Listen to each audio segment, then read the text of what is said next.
नमस्कार। आज हम नेटवर्क सुरक्षा की दुनिया में एक काफ़ी दिलचस्प कॉन्सेप्ट पर बात कर रहे हैं, डीएमजी, मतलब डीमिलिटराइज्ड जोन। हमारे पास कुछ नोट्स और आर्टिकल्स हैं, तो कोशिश यही रहेगी कि इसकी जो मुख्य बातें हैं वो आसानी से समझ में आ जाएं। आप इसे ऐसे सोचिए, मान लीजिए आपका घर है, वो आपका प्राइवेट नेटवर्क हो गया, और घर के ठीक बाहर एक बरामदा या पोर्च है। ये एक तरह का कंट्रोल्ड एरिया है, जहां मान लीजिए डिलीवरी वाले आ सकते हैं, सामान रख सकते हैं, पर सीधे घर के अंदर नहीं घुस सकते। बस यही डीएमजी का एक मोटा मोटा आइडिया है। थोड़ा और समझते हैं इसको। हाँ, ये एनालॉजी काफ़ी अच्छी है समझाने के लिए। तकनीकी तौर पर देखें तो डीएमजी एक छोटा, अलग-थलग किया हुआ नेटवर्क होता है। ये आपके अपने भरोसे वाले नेटवर्क, जैसे ऑफिस का लैन और बाहरी दुनिया, मतलब इंटरनेट, इनके ठीक बीच में होता है। एक बफर जोन की तरह समझिए। अच्छा, तो इस बरामदे में, मतलब इस डीएमजी में किस तरह की चीजें रखी जाती हैं? कौन से सर्वर होते हैं आमतौर पर? देखिए, आमतौर पर वो सर्विसेज या सर्वर होते हैं जिन्हें बाहरी दुनिया से, मतलब इंटरनेट से एक्सेस करने की ज़रूरत पड़ती है। जैसे आपकी कंपनी की वेबसाइट है तो उसका वेब सर्वर, या फिर ईमेल सर्वर, खासकर वो हिस्सा जो बाहरी ईमेल रिसीव या सेंड करता है। अच्छा। जैसे एज ट्रांसपोर्ट सर्वर, हाँ, बिल्कुल। या फिर वीपीएन गेटवे, जिससे कर्मचारी बाहर से नेटवर्क से जुड़ते हैं। कभी-कभी एफटीपी सर्वर भी, मतलब वो सर्विसेज जिन पर बाहर से हिट आने का चांस ज्यादा है, उन्हें हम सीधे अपने अंदरूनी सिक्योर नेटवर्क में नहीं रखना चाहते। वो रिस्की हो सकता है। हाँ, ये बात तो है। तो इसका मतलब इनको अलग रखने का जो मुख्य कारण है वो सिक्योरिटी ही है, और क्या फायदे हैं इसके? हाँ बिल्कुल, सबसे बड़ा फायदा तो सुरक्षा ही है, जैसा आपने कहा। सोचिए, अगर डीएमजी में रखा कोई सर्वर, मान लीजिए वेब सर्वर, कॉम्प्रोमाइज हो भी जाता है, हैक हो जाता है, तो भी अटैकर की पहुंच सीधे आपके अंदरूनी नेटवर्क तक नहीं होती, जहां आपका सारा सेंसिटिव डेटा, जैसे कि कर्मचारी रिकॉर्ड्स या फाइनेंशियल जानकारी, वो सब सुरक्षित रहता है। अच्छा, मतलब एक एक्स्ट्रा दीवार खड़ी हो गई है। हाँ, एक बहुत जरूरी दीवार।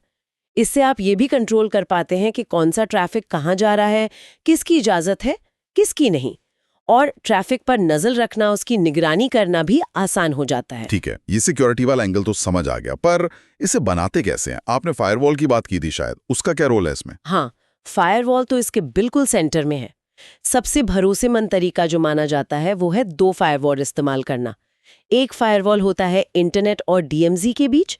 ये समझिए बाहर का गेटकीपर है। ओके। ये सिर्फ वही ट्रैफिक अंदर आने देता है जिसकी जरूरत है, जैसे वेबसाइट के लिए पोर्ट 80 या 443 का ट्रैफिक, बाकी सब ब्लॉक। और फिर आता है दूसरा फायरवॉल। ये होता है डीएमजी और आपके असली इंटरनल नेटवर्क के बीच। अच्छा, ये अंदर वाला गेटकीपर। हाँ, और ये ज्यादा सख्त होता है।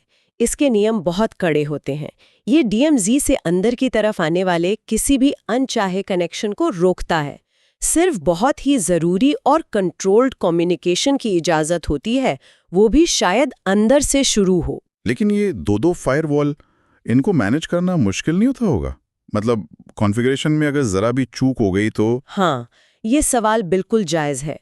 इसे मैनेज करने में एक्सपर्टीज और ध्यान तो लगता है। एक आम गलती जो मैंने देखी है वो ये कि बाहर वाला फायरवॉल तो लोग ठीक से कॉन्फ़िगर कर लेते हैं, लेकिन जो अंदरूनी फायरवॉल है, डीएमजी और इंटरनल नेटवर्क के बीच वाला, उसके नियम कई बार उतने स्ट्रिक्ट नहीं रखते। सोचते हैं कि बाहर वाला तो है ही। अरे, तो फिर तो पूरा पॉइंट ही खत्म हो गया डीएमजी का। बिल्कुल, वहीं पर चूक हो जाती है। इसलिए दोनों फायरवॉल की सही कॉन्फ़िगरेशन और उनकी लगातार मॉनिटरिंग, ये बहुत ज़रूरी है। क्या हम इसका कोई असल दुनिया का उदाहरण देख सकते हैं? मान लीजिए कोई कंपनी है XYZ लिमिटेड, हाँ, तो उनके यहाँ ये कैसे दिखेगा? हाँ बिल्कुल। सोचिए XYZ लिमिटेड है, तो उनकी जो पब्लिक फेसिंग वेबसाइट है www.xyz.com, वो डीएमजी में होस्टेड होगी। उनका जो वीपीएन सर्वर है, जिससे उनके कर्मचारी घर से काम करते हैं, vpn.xyz.com, वो भी डीएमजी में होगा।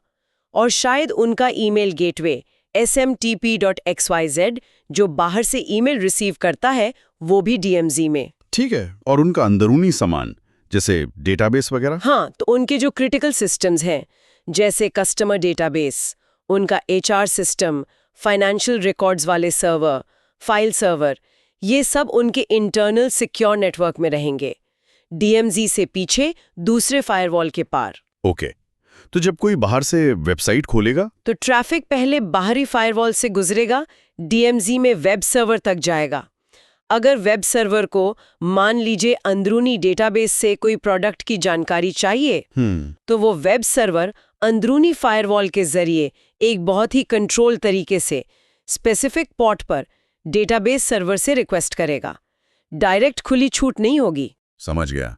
तो ये XYZ लिमिटेड वाले उदाहरण से ये साफ है कि DMZ सिर्फ एक दीवार नहीं है, बल्कि ये एक पूरी मल्टी लेयर्ड सिक्योरिटी स्ट्रैटेजी का हिस्सा है। मतलब इसमें सिर्फ फायरवॉल ही नहीं होंगे, शायद और भी चीज़ें होंगी, जैसे वो घुसपैठ का पता लगाने वाले सिस्टम IDS IPS वो भी लगाते होंगे DMZ में। हाँ बिल्कुल। एक अच्छी DMZ स्ट्रैटेजी में मल्टी लेयर्ड सिक्योरिटी होती है। फायरवॉल के नियमों के साथ साथ IDS या IPS सिस्टम्स DMZ में होने वाली किसी भी संदिग्ध एक्टिविटी को पकड़ने और अलर्ट करने में मदद करते हैं, और लगातार नेटवर्क ट्रैफिक की निगरानी तो करनी ही पड़ती है। तो कुल मिलाकर देखें, DMZ एक बहुत ही स्मार्ट तरीका है। ये बाहरी दुनिया को ज़रूरी सर्विसेज देने और अपने अंदरूनी नेटवर्क को महफूज रखने के बीच एक अच्छा संतुलन बनाता है। बिल्कुल सही कहा आपने।